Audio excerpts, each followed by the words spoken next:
Dosunmu's got the postseason on his mind. Nikola Vucevic speaks out on his relationship with Arturas Karnisovas. And what kind of roster is AK trying to build here this season? We'll talk about it right after this.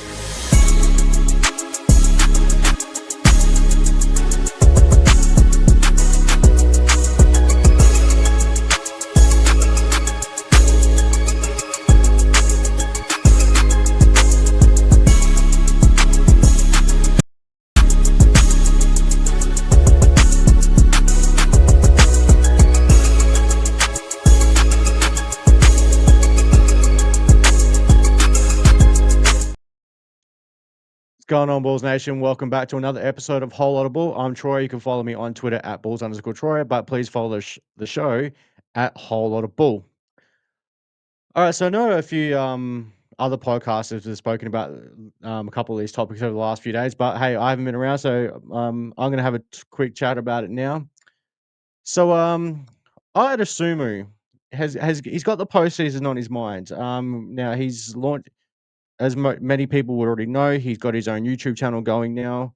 Obviously, gives people a bit of a sneak peek into what he's doing. And obviously, he's just spent some time back at the University of Illinois, and he came out and he's made some comments that have left a lot of Bulls fans in some ways thinking, what is Ayo on about? But I actually love what Ayo said.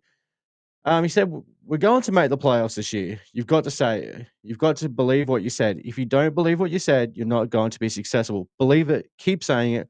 We're making the playoffs. We're making the playoffs. We're making the playoffs. We're making the playoffs." Now, for one, I'm one of those fans that I want to see my team win. I'm not into tanking.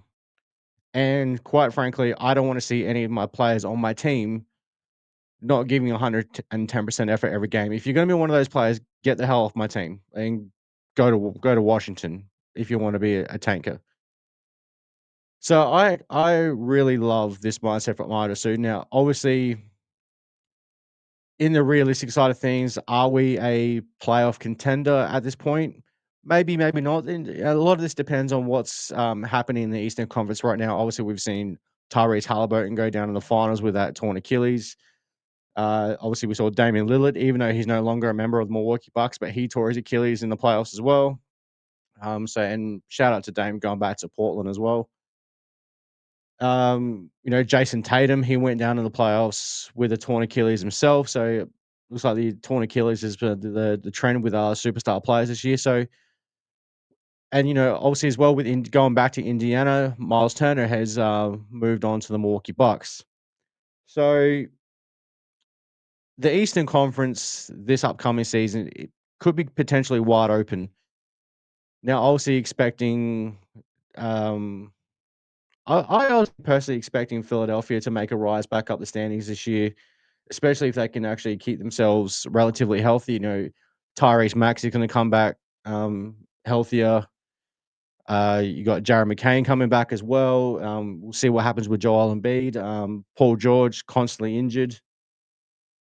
So there's a lot of questions to be asked about the Eastern Conference in general. The Atlanta Hawks made some big moves by getting Kristaps Porzingis from the Celtics. The New York Knicks, you expect them to be right back up there again as potentially contending for a finals berth. But fuck New York. You know, who knows what the Toronto Raptors are going to do? Like they're in that same kind of category as the Chicago Bulls. Like where are they at? Where they're going? Now, the Cleveland Cavaliers, you expect them to be right up at the top again in the Eastern Conference. They were number 1 seed last year. I fully expect them to be again this upcoming season, potentially the team that gets out of the Eastern Conference and gets to the finals. Probably again, and I'm picking it now against the Oklahoma City Thunder, and OKC wins back-to-back championships. I think it would be the first back-to-back champions in 10 years, potentially. Also, we got the Detroit Pistons, who had a massive rise up the standings last year.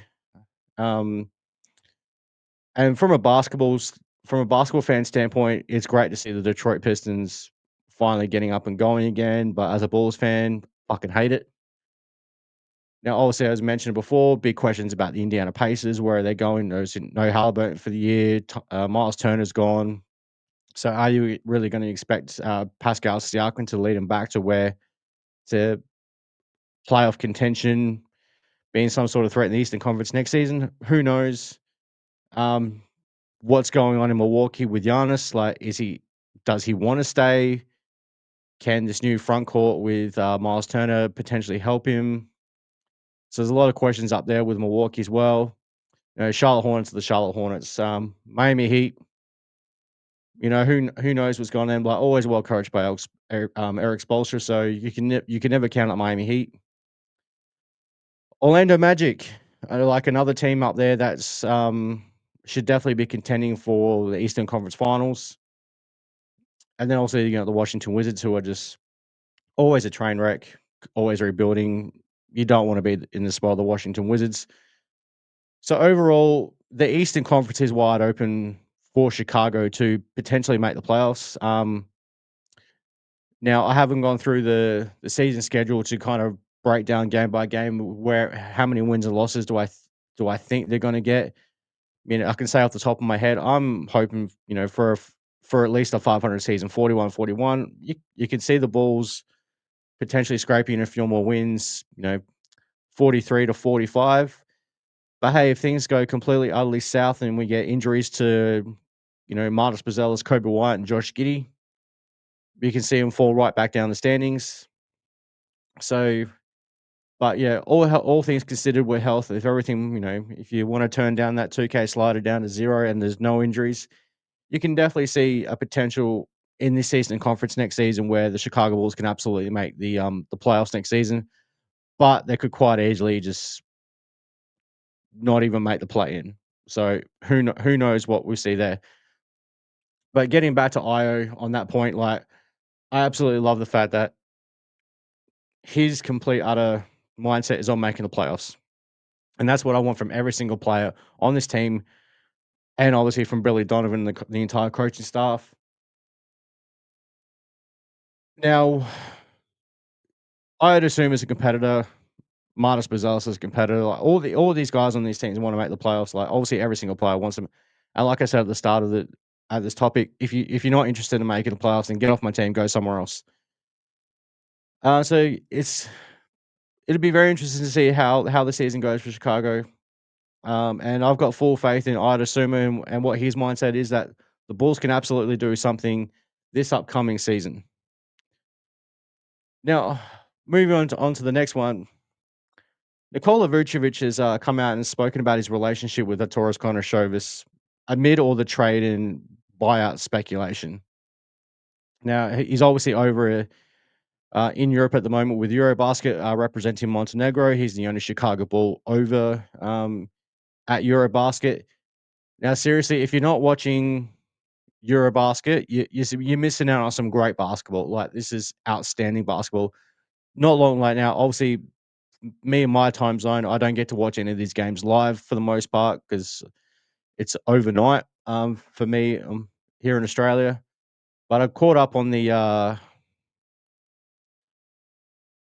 Serbia game today with Nikola Jokic and their game today, and that was some outstanding. But like that was a brilliant game of basketball, pure basketball at its finest. The FIBA style. Not a lot of this one-on-one style offense, unless of course you're Slovenia and you've got Luka Doncic on your team. Then you're looking more at the NBA style isolation ball. But getting back to Vucevic, obviously had a chat with one of the reporters over there, and he says this when he's asked about his relationship with Arturas Karnisovas, it has been very good. We have good communication. He's always been pretty open with me. Even just a couple of weeks ago, when the buyout news came out, he actually texted me to tell me not to worry about it and not to read into it. I have known AK for a very long time. When I did my pre-draft workout, he was with the Houston Rockets and took me out for dinner for an interview. So I have known him for a very long time, Vucevic added. Now, Vucevic believes that Karnisovas is doing a really good job with the Bulls, and same fans that, like AK has asked for, just need to have some patience with the results. Now, obviously, this is triggering for a lot of Chicago Bulls fans. Vucevic said, "I know it is I know it is kind of the position he is in. If the results are not there, we all get a little bit of criticism, but that comes with the job.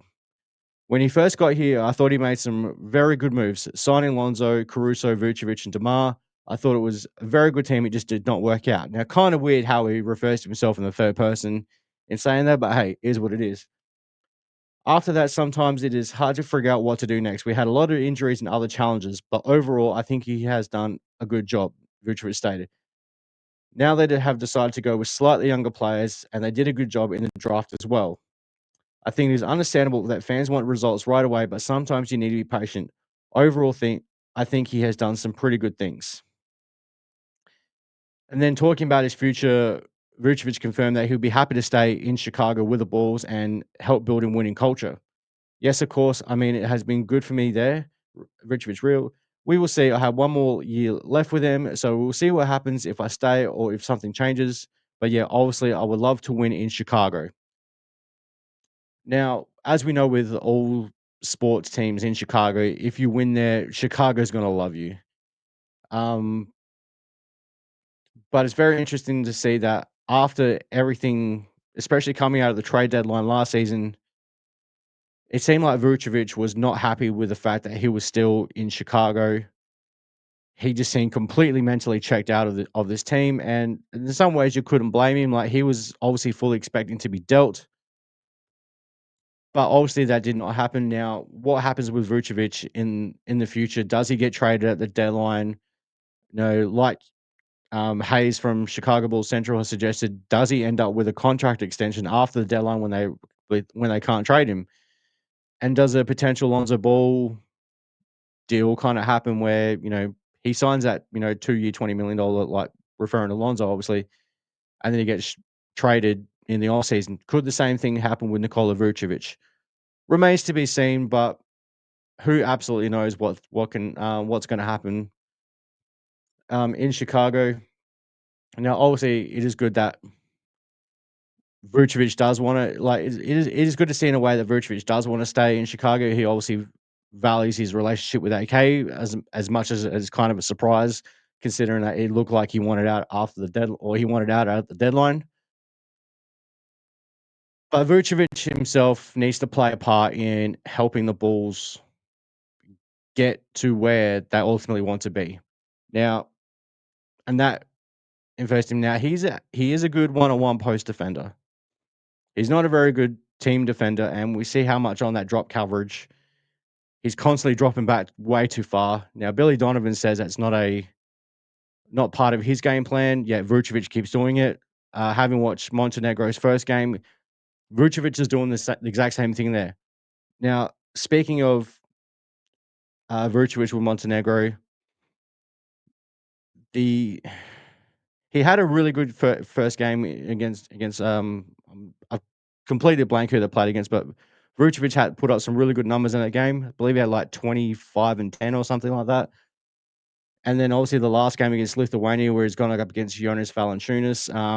Not so much a good game for Vucevic. I believe he only had 7 points and 12 rebounds. I think he was only 1 of 8 from the field, including 1 or 2 from 3. Um, and one of the commentators, was pronouncing Vucevic by 3 different ways. Now, I pronounce it Vucevic because Tim Sinclair, the Bulls PA announcer, that's how he announces it, and that's how he said it is pronounced. Many people call him Vucevic, and another one that this commentator called him was Vukovic. Now, so it's interesting for the same commentator to pronounce his name 3 different ways within the space of a quarter of basketball. It's absolutely wild. But when it comes to Vucevic's future in Chicago, now, like, he is he outstanding player offensively, and he does kind of actually fit what. Now I'm gonna talk about in the next topic, what I think AK might be trying to build out with this roster, and he kind of fits into that mold, especially considering of his Euro background and the type of basketball that he has come up from. But ideally for me personally, with my center position, I want a younger rim running shot blocker. as that help defender, especially like we know we're not great defensively on the perimeter with Josh Giddey and Kobe White. You know, we do have Isaac Okoro now to help with the perimeter defense, but we still need a strong defender in the paint as well. You know, Martis Bazelis is still going to need to develop his defensive side of his game, even though he led the team on blocks last year. So yeah, remains to be seen what's going to happen with Vucevic's future. We'll keep an eye on it, and you know, whatever happens, happens. So that brings me into my last topic for the day, and this is one I've had a thought about when I've been watching the EuroBasket, and that is what kind of roster is AK building? I now this is just a wild theory that I had in my head watching EuroBasket, especially these couple of games with Serbia and Slovenia. Is AK building a FIBA basketball type roster? And in saying that, what I mean is a far more team oriented style of play where the ball's constantly moving. We're running a lot of sets, and it's a team defense concept as well. You're not relying on one player to basically run your offense, and you're playing a lot of isolation ball. Now, watching Slovenia with Luka Doncic, that's absolutely how they're playing. It's a lot of isolation ball for Luka. Yes, of course, you know, Luka's still gonna get his teammates involved, and you do notice that when the ball's actually moving and popping with Slovenia, they actually, you know, they look a lot better, but, you know, Luka Doncic is Luka Doncic, he's still gonna do his thing. You know, and you go back to the Serbia team as well. Yes, Nikola Jokic is going to have a high usage rate, but that ball is constantly moving as well. It's a very team-oriented game, in FIBA basketball. Now, yes, you can absolutely now we play FIBA basketball here in Australia, that's the rules that we play under. Now, can you have one or two players who do put up a lot of points? Absolutely, you can. I mean, we see it here in the NBL last season where Bryce Cotton. Now, remember the FIBA game's only a 10-minute quarter, so a 40-minute game as opposed to 48 minutes in the NBA. Bryce Cotton last year for the Perth Wildcats. Now he's in Adelaide 36ers. Let's go. He was averaging like 28 points a game, and then you know Kendrick Davis last season was about 25, 26 points a game and 10 assists. So even under the FIBA style game, yes, you can have one guy who does score a lot of points for you, but ultimately the ball is still a very team oriented offense. The ball doesn't stick as much, and even if there's one guy going into isolation, there's still movement off the ball. You know, there's there's back cuts, baseline screens, the whole works. So is this the kind of roster that Arturas Karnisovas is building in Chicago? Now, when you look at the roster, you know, obviously we got guys, Josh Giddey, for example, like, you know, grew up in under the FIBA rules. As I mentioned before, Nikola Vucevic, he's a FIBA, like he growing up in Europe, he's a FIBA basketball player. And we noticed in that second half of the season that once after the Zach Levine trade, the ball started to move a lot more. It was a much more free flowing offense. Guys cutting, you know, 45 cuts, off ball screens, the whole works. And the offense was much more beautiful to watch in a sense. Is that the type of roster that AK is trying to build here? Is it more of a FIBA style roster? Now, if you think I'm absolutely tripping, let me know. Let me know down in the comments below. It's an interesting discussion point. Something to keep an eye on see how this roster continues to build out, especially until we get, as Joe Cowley likes to call it, that guy. Obviously, we don't yet have that superstar player. You know, if and when it comes, we can talk about how the offense is going to work then. But in the meantime, while we've got this current setup of the roster, to me it does resemble more of a FIBA style basketball offense where it's like I said, it's much more team orientated than isolation ball. You know, now of course we do have guys on this team like Kobe White and Martis Bazelis who can score in isolation, Nikola Vucevic, get him down the post. He can definitely score in isolation still. But for the most part, it's going to be a lot of ball moving and popping around and the true FIBA style basketball. Right, guys, that's going to do it for this episode of Whole Lot of Bull.